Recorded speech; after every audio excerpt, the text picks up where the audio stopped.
해마다 3월 새학기 새학년이 되면 우리 아이들 학생들은 낯선 환경을 탐색하고 적응하는 시간을 갖게 되는데요. 지금이 딱 그런 시기가 아닐까 싶습니다. 한편으로는 설레기도 하고 또 고민도 많아지는 시기일 텐데요. 어떤 도움이 필요할지 오늘 자세하게 좀 살펴보겠습니다. 충북 청소년 상담복지센터의 이남정 팀장과 얘기 나눠보죠. 어서 오십시오. 안녕하세요. 네. 지금 돌이켜보면 저도 이맘때 설레기도 하고 또 고민도 많았던 시기였지 싶은데 보통 3월의 교실 분위기는 어떻습니까? 네, 3월 새학기가 되면 학교, 학년, 선생님이 바뀌고 친했던 친구들과 떨어지게 되는 것처럼 환경적인 변화가 큰 시기입니다. 어떤 청소년들에게는 이러한 새로운 환경이 예측하기 어렵게 느껴져서 불안감을 느끼기도 하는데요. 네. 반면에 새로워진 환경에 설레야 하고 기대하는 청소년들도 있고 새학기를 잘 보내려고 친구에게 먼저 다가가며 적극적으로 행동하는 청소년들도 있습니다. 이렇게 3월의 교실에는 불안과 기대로 차분한 모습 속에서 다양한 감정을 느끼는 청소년들이 있다고 생각하시면 될 것 같습니다. 저도 얘기를 듣다 보니까 제 학창 시절도 어렴풋이 좀 떠오르는 것 같은데 네. 요즘 친구들이 정말 어렵다라고 생각하는 게 관계 맺기라고 들었어요. 아무래도 핵가족화되면서 형제가 없기도 하고 또 그리고 이웃과의 교류도 많이 줄어들었잖아요. 실제로 우리 친구들이 관계 맺는 걸 좀 어려워하는 편인가요? 어때요?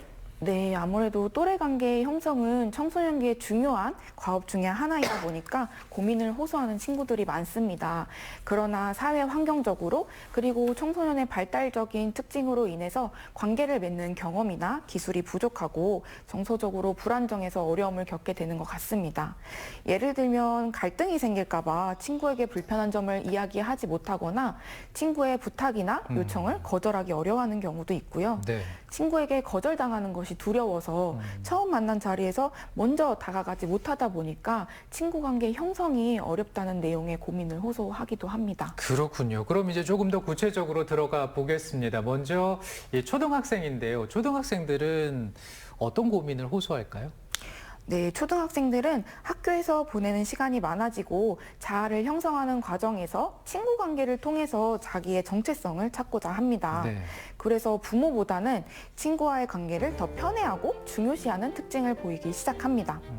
그러나 대인관계 기술이 미숙하고 정서 표현 기술이 미숙하다 보니 친구 관계에서 어려움을 겪는데요. 초등학생 자녀를 둔 부모님들께서는 자녀가 학교에서 친구와 싸우고 와서 울면서 이야기하거나 친구가 자신과는 놀지 않고 다른 친구와만 지낸다는 등의 친구 관계 고민을 자주 접하실 것 같습니다. 이럴 때 부모님께서는 친구와 싸우고 나서 친구가 자신과 놀아주지 않을 때 어떻게 해야 하는지에 대한 방법을 알려주시고 부모님의 경험담을 이야기해 주시면 자녀가 기술도 익히고 심리적으로 안정감을 느껴서 어려움이 감소하는 경험을 할 수 있을 것 같습니다. 우리가 다음으로 중학생 시기를 보면 질풍노도의 시기라고도 하잖아요. 중2병이라는 신조어가 생길 정도로 굉장히 감성이 또 예민하고 또 여러 가지 요동치는 그런 시기일 텐데 중학생들은 좀 어떤 고민을 토로하나요? 네, 우선 중학생의 큰 특징 중에 하나는 자기중심성이 강해진다는 것입니다. 자신이 타인의 집중적인 관심과 주의의 대상이 된다고 믿고 있고요. 네.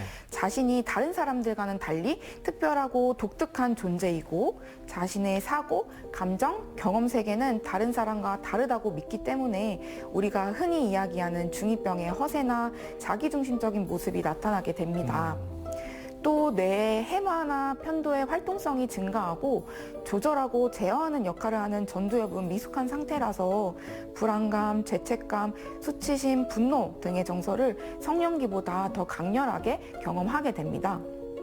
이 같은 특징 때문에 작은 일에도 화가 잘 나고 쉽게 우울해하는 경향이 있어서 네. 정신건강에 대한 어려움을 많이 호소하게 됩니다. 우리나라 청소년의 스트레스 인지율과 우울감 경험률이 2023년보다 24년에 더 증가했다는 교육부와 질병관리청의 조사 결과, 그리고 청소년 상담 1388 전화 상담 시에 정신건강 분야에 대한 호소 건수가 가장 높다는 여성가족부의 조사 결과를 통해서도 확인해 볼 수 있었습니다. 네. 그래서 우리 부모님들께서는 청소년기의 특징을 이해하시면 좋을 것 같고 자녀에게 관심과 애정을 많이 표현해 주세요. 그러면 자녀는 자신의 능력을 믿고 자신을 사랑하고 존중할 줄 아는 긍정적인 힘으로 어려움을 이겨낼 수 있는 사람이 될 것입니다. 네, 감정이 요동치는 우리 중학생들, 우리 부모님들께서 특별히 좀 더 신경 써주시면 좋겠고요. 다음으로는 이제 고등학생입니다. 아무래도 고등학생 때는 공부를 많이 해야 하는 시기니까 학업에 대한 고민이 많지 않을까 싶은데 어떤가요? 고등학생 시기는 대인관계, 진로, 성적 관리처럼 다양한 과업을 수행해야 하는 시기에 있습니다. 네네. 그 중에서도 진로는 중요한 과업 중에 하나이다 보니까 고민도 많아지는 것 같은데요. 진로를 빨리 정해야 될 것 같은 마음에 초조함을 느낀다거나 잘하는 것을 찾지 못해서 자신감이 떨어진다는 내용의 고민을 많이 호소하고 있습니다. 고민 해결을 위해서는 자기가 가보고 싶은 길을 미리 가본 멘토나 선배에게 고민을 이야기하면서 함께 해결책을 찾아보는 것이 답답한 마음을 풀고 고민에 대한 정보와 깨달음도 얻을 수 있는 좋은 방법이 될 것 같습니다. 멘토 외에도 우리 주변에 나에게 도움을 줄 수 있는 사람으로는 또래 상담자, 학원이나 학교 선생님, 부모님도 계십니다. 혹시 조금 더 도움받기를 원한다면 전문 기관을 통해서 내가 어떤 직업 분야에 흥미가 있는지 직업 심리 검사를 통해 객관적으로 확인해 보는 게 도움이 됩니다. 검사 결과를 토대로 효율적인 진로와 직업 설계가 가능하고요. 적합한 직업이나 학과 확인도 가능하기 때문입니다. 진로 검사를 실시하고 결과를 상담받는 시간을 통해서 미래를 그려보는 시간을 가지시면 좋을 것 같습니다. 네. 얘기를 들어보니까 정말 시기별로 우리 학생들이 많은 고민을 안고 있겠다라는 생각도 드는데요. 그런데 우리 학생들이 이런 이야기를 하지 않으면 부모님도 선생님도 이런 고민들을 알아차리기가 또 굉장히 쉽지 않다면서요. 그러니까요. 네, 청소년기의 자녀들은 아무래도 부모님보다는 친구를 더 중요하게 생각하고 편하게 생각하기 때문에 고민이 생기면 친구를 먼저 찾게 되는 것 같습니다. 또 부모님께서 걱정하실까 봐 이야기하지 못하는 경우도 있는데요. 통계청 조사에 따르면 청소년의 고민 상담 대상은 친구가 43.7%, 부모가 29.7%로 친구와 더 많이 소통하는 것으로 나타났습니다. 네. 우리 부모님들께서는 갑자기 자녀에게 요즘 무엇이 힘드냐고 묻기보다는 평소에 자녀가 좋아하는 가수나 요즘 친하게 지내는 친구, 요즘 많이 보는 유튜브 콘텐츠처럼 사소한 것에 관심을 가지고 자주 소통하시면 좋을 것 같습니다. 이렇게 자주 소통하시다 보면 자연스럽게 자녀가 요즘 고민하고 있는 문제를 이야기하게 될 것 같고요. 도움이 필요할 때 부모님을 찾게 될 것입니다. 네, 자녀의 취향이 무엇인지 좀 관심을 가져주시고 적극적으로 소통을 해주시면 좋겠습니다. 그런데 이렇게 소통이 잘 이루어지지 않고 또 오랫동안 얘기를 하지 못하면 신체적으로도 좀 반응이 나오고 문제가 생길 수도 있나요?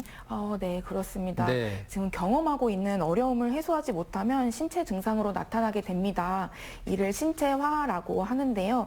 복통이나 두통이나 불면 등의 증상으로 나타나게 되고요.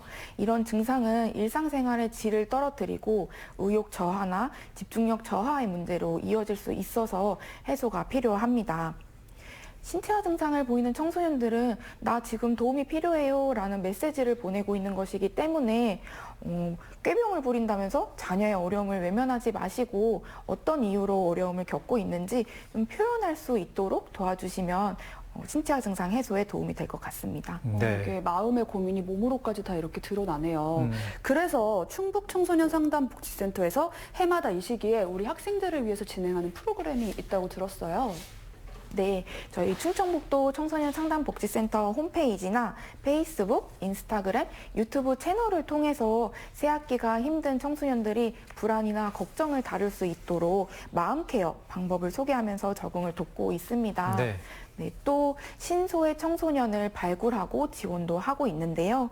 고령이나 장애, 질병 등의 어려움으로 도움이 필요한 가족 구성원을 돌보는 청소년들이 있습니다. 이를 가족 돌봄 청소년이라고 하는데 이 친구들은 일반 청소년들보다 삶에 대한 불만족감이나 우울감이 높다 보니 심리적으로 지쳐 있습니다. 이러한 가족 돌봄 청소년들을 위해서 휴식을 제공하는 힐링 프로그램을 지원하고 있고요. 이 외에도 수용자의 자녀나 채무 상속 청소년을 지원하기 위해서 찾아가는 상담을 통해 필요한 자원을 연계하고 있습니다. 또 극단적인 선택 혹은 사고사 가족을 둔 청소년을 대상으로는 집중 심리 상담도 지원하고 있습니다. 네, 이렇게 충북 청소년 상담복지센터의 상담 프로그램도 함께 이용해 보시면 좋겠고요. 우리 학생들이 새학기 적응 잘 해볼 수 있었으면 합니다. 오늘 이야기 잘 들었습니다. 고맙습니다. 감사합니다. 혜연 씨 고맙습니다. 달걀을 매일 하루에 한두 개씩 먹는 사람은 그렇지 않은 사람에 비해서 심장질환 발생 위험이 11% 정도 낮아진다는 조사 결과가 나와 있습니다. 이 달걀 속에 고밀도 콜레스테롤이 혈액 속에 이 지질 성분을 몸 밖으로 보내는 역할을 하기 때문이라고 하는데요. 하루에 3개 이하로 삶아 드시는 것을 추천드립니다. 이게 딱 효과가 좋다고 하네요. 주말 잘 보내시고요. 저는 다음 주에 또 생방송으로 찾아오겠습니다. 오늘 고맙습니다.